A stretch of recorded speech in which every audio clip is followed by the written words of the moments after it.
Hay momentos en la vida en los que el silencio no es un refugio, sino una señal de peligro. Quienes pasamos horas al volante, devorando kilómetros en la penumbra de las carreteras secundarias de España, conocemos bien esa extraña hipnosis del asfalto, el parpadeo rítmico de las líneas blancas, el resplandor mortecino del tablero y la sensación de que el mundo se reduce a lo que alcanzan a iluminar nuestros faros. Mi nombre es Manuel y lo que voy a contarle ocurrió una madrugada de noviembre en la Ruta de la Plata, una noche en la que aprendí que, aunque creas que viajas solo, nunca lo estás del todo. Eran las 3 de la mañana. Yo regresaba de una entrega urgente en Sevilla y me dirigía hacia el norte, hacia mi casa en Salamanca. El cansancio no era todavía ese peso insoportable que te cierra los párpados, sino una bruma ligera que te hace bajar la guardia. La radio emitía un murmullo de interferencias que decidí apagar, prefiriendo el sonido seco del motor de mi furgoneta. El frío del exterior era intenso, de esos que parecen querer agrietar el cristal, pero dentro el aire era cálido, casi reconfortante, demasiado reconfortante. Llevaba más de 2 horas sin cruzarme con un solo vehículo. La carretera se estiraba ante mí como una cinta negra, flanqueada por encinas que parecían fantasmas bajo la luz de la luna. En ese tramo, la ruta se vuelve monótona, un vaivén suave que invita al abandono. Sin darme cuenta, mi mente empezó a divagar. Empecé a pensar en las cuentas pendientes, en el arreglo del tejado, en lo que haría al llegar. El mundo real se fue alejando, sustituido por ese sopor peligroso que los conductores llamamos el sueño blanco. Mis ojos se mantenían abiertos, pero mi cerebro ya no procesaba la carretera. El pie seguía presionando el acelerador con una inercia suicida. Estaba entrando en esa zona muerta donde el tiempo desaparece, y entonces ocurrió. Cuidado frente a ti. El grito no fue un susurro, ni una sugerencia de mi imaginación. Fue un grito desgarrador, una voz de hombre, profunda y cargada de una autoridad terrorífica que retumbó en todo el habitáculo. Venía directamente de detrás de mi cabeza, del asiento trasero, donde solo debería haber cajas vacías y oscuridad. El impacto del grito fue como una descarga eléctrica. Mi cuerpo reaccionó antes que mi mente. Mis manos se aferraron al volante y mi pie derecho se hundió en el pedal del freno con una violencia instintiva. Los neumáticos chirriaron contra el asfalto frío, dejando un rastro de goma y humo. La furgoneta dio un bandazo, luchando contra la inercia, hasta que se detuvo por completo, atravesada en mitad del carril derecho. Me quedé allí, con el corazón golpeando mis costillas, como un animal enjaulado, jadeando, con el sudor frío corriéndome por la nuca. El silencio que siguió al grito fue absoluto. Un silencio que dolía en los oídos. Tardé varios segundos en atreverme a mirar por el retrovisor.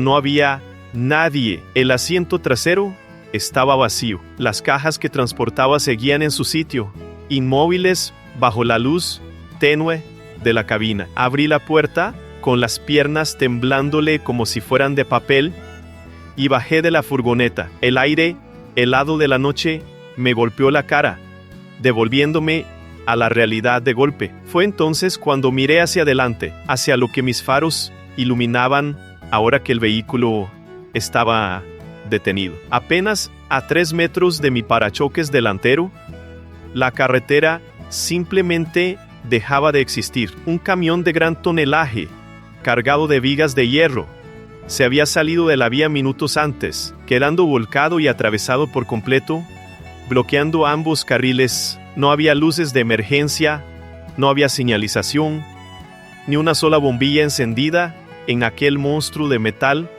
que se camuflaba perfectamente con la oscuridad de la noche. Si no me hubiera detenido, si ese grito no me hubiera despertado de mi letargo, me habría empotrado contra las vigas a más de 100 kilómetros por hora. No habría habido frenazo, ni airbag, ni oportunidad de despedirme. Caminé hacia la cabina del camión volcado, con el miedo todavía recorriéndome la columna vertebral. El conductor estaba allí, atrapado entre los hierros, herido pero vivo. Me acerqué para ayudarlo, para decirle que la ayuda estaba en camino, pero mi mente seguía en el interior de mi furgoneta. ¿Quién me había gritado? ¿De dónde había salido esa voz que me salvó la vida? Logré sacar al hombre con dificultad y lo senté en el arcén. Estaba en estado de shock, balbuceando palabras inconexas. Mientras esperábamos a que llegara la Guardia Civil, que ya había avisado por el móvil,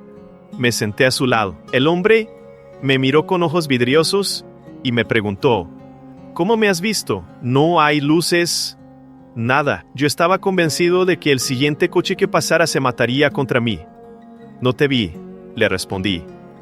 Con la voz todavía trémula me avisaron. El camionero me miró confundido, pero no insistió. Yo, sin embargo, no podía dejar de mirar hacia mi furgoneta, que descansaba unos metros atrás, con las luces de posición parpadeando. Me acerqué de nuevo al vehículo, impulsado por una necesidad que no lograba entender.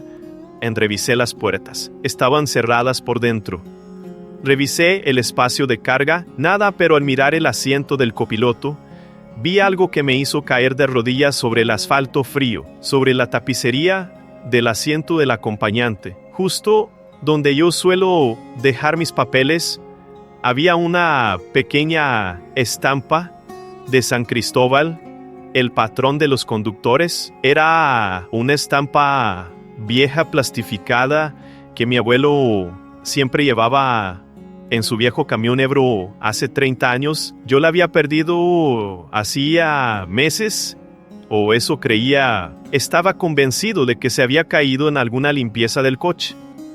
Pero allí estaba, brillando bajo la luz de cortesía. Y lo más inquietante no fue encontrar la estampa, fue notar que, a pesar de que yo había estado fuera de la furgoneta durante 15 minutos, en mitad de una noche helada, el asiento del copiloto estaba caliente, como si alguien acabara de levantarse de él. Me quedé allí, solo en mitad de la Ruta de la Plata, rodeado por el silencio del campo y el parpadeo de las luces de emergencia, comprendiendo que el impacto que debió acabar conmigo se había convertido en un milagro de medianoche. No sé quién iba en mi asiento trasero, ni quién me gritó con esa voz de mando que todavía resonaba en mis oídos, pero sabía una cosa en esa noche: el destino había decidido que mi viaje no terminara en un montón de chatarra. Continuamos exactamente donde el misterio desafía a la razón, bajo la luz mortecina de la Ruta de la Plata, frente al calor de un asiento que debería estar vacío. Me quedé unos minutos allí, inmóvil, con la estampa de San Cristóbal entre mis dedos y el vello de los brazos erizado. El camionero, desde el arcén, me observaba sin entender mi parálisis. Finalmente, el sonido de las sirenas de la Guardia Civil rompió el hechizo. Las luces azules y rojas empezaron a barrer la carretera, devolviendo a la escena una realidad oficial y burocrática que, sin embargo, no lograba explicar lo que yo acababa de vivir. Los agentes se movían con eficiencia, midieron la distancia de mi frenada, tomaron declaración al conductor del camión y, finalmente, se acercaron a mí en uno de ellos. Un sargento veterano, con el rostro curtido por 1000 noches de patrulla, observó las marcas de mis neumáticos en el asfalto. Luego, miró hacia el lugar donde el camión bloqueaba la vía y, por último, me miró a mí. «Ha tenido usted una suerte que no es de este mundo, caballero», dijo, mientras anotaba algo en su libreta. «Si llega a frenar medio segundo más tarde, el hierro de esas vigas le habría cortado como a un cuchillo la mantequilla». ¿Cómo es que reaccionó tan rápido? No hay señales, no hay visibilidad, ni siquiera hay marcas de que el otro camión intentara frenar. «Escuché un grito, sargento», respondí, sabiendo lo absurdo que sonaba. Un grito desde el asiento de atrás. Me despertó de golpe. El sargento dejó de escribir, me miró por encima de sus gafas de lectura, con una expresión en la que no había burla, sino una especie de reconocimiento profesional. Se acercó a mi furgoneta y asomó la cabeza por la ventanilla, inspeccionando el interior vacío. Luego, se volvió hacia mí y bajó la voz. Mire, Manuel, llevo 20 años en este sector de la carretera. He visto cosas que no se pueden poner en un informe, porque nadie las creería. He visto accidentes donde no queda nada del coche, pero el conductor sale sin un rasguño, diciendo que alguien lo sacó antes de que explotara. Y he visto frenadas como la suya, imposibles para un reflejo humano. El sargento hizo una pausa, miró la estampa que yo todavía sostenía y asintió levemente. Mi padre también era camionero, continuó. Él decía que en la carretera hay una hermandad que no termina con la muerte. Usted dice que escuchó una voz. Yo le digo que, sea lo que sea que fuera, hoy ha salvado la vida. No le dé más vueltas, pero tampoco lo olvide. Terminé las gestiones, ayudé en lo que pude, y una vez que la grúa llegó para empezar a mover el tonelaje del camión, los agentes me permitieron seguir mi camino. No quería quedarme allí ni un minuto más. Arranqué el motor.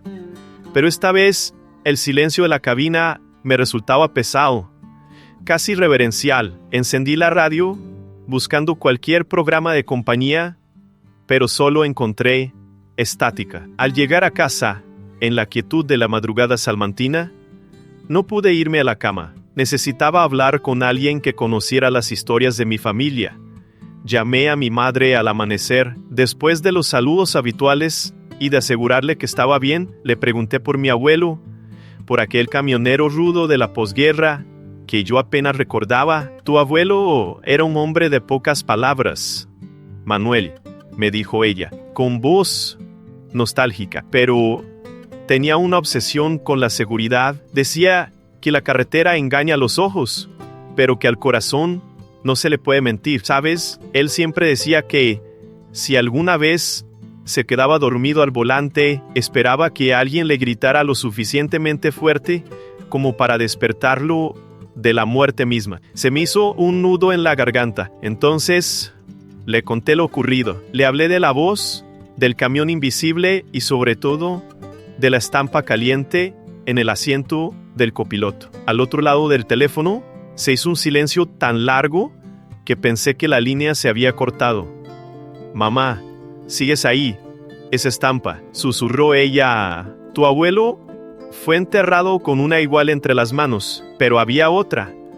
La que llevaba en el Ebro la buscamos por todas partes después del funeral. Queríamos guardarla de recuerdo, pero nunca apareció. Él solía decir que esa estampa no era suya, sino del que fuera sentado a su lado. Colgué el teléfono sintiendo una paz inmensa, una sensación de protección que me acompaña hasta el día de hoy. No he vuelto a conducir con sueño, y mucho menos a ignorar los instintos que nacen en el silencio de la cabina. La estampa de San Cristóbal ahora preside mi tablero, pero ya no la veo como un amuleto de papel, sino como una prueba de que el hilo que nos une a los que se fueron es más fuerte que cualquier impacto físico. Esta historia es para usted, que quizás hoy viaja solo por una carretera oscura. Para usted, que siente que el cansancio le gana la batalla, o que el mundo se vuelve demasiado silencioso. Preste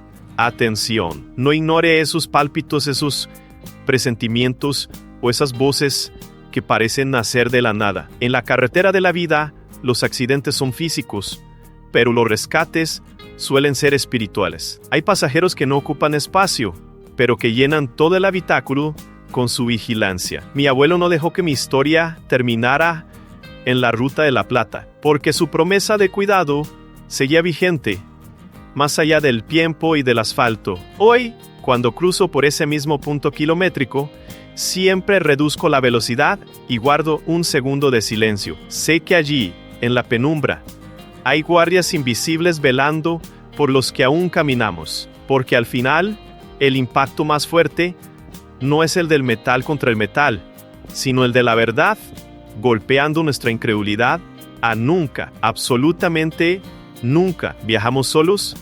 Si hay alguien que nos amó lo suficiente como para quedarse a cuidarnos desde el asiento de atrás,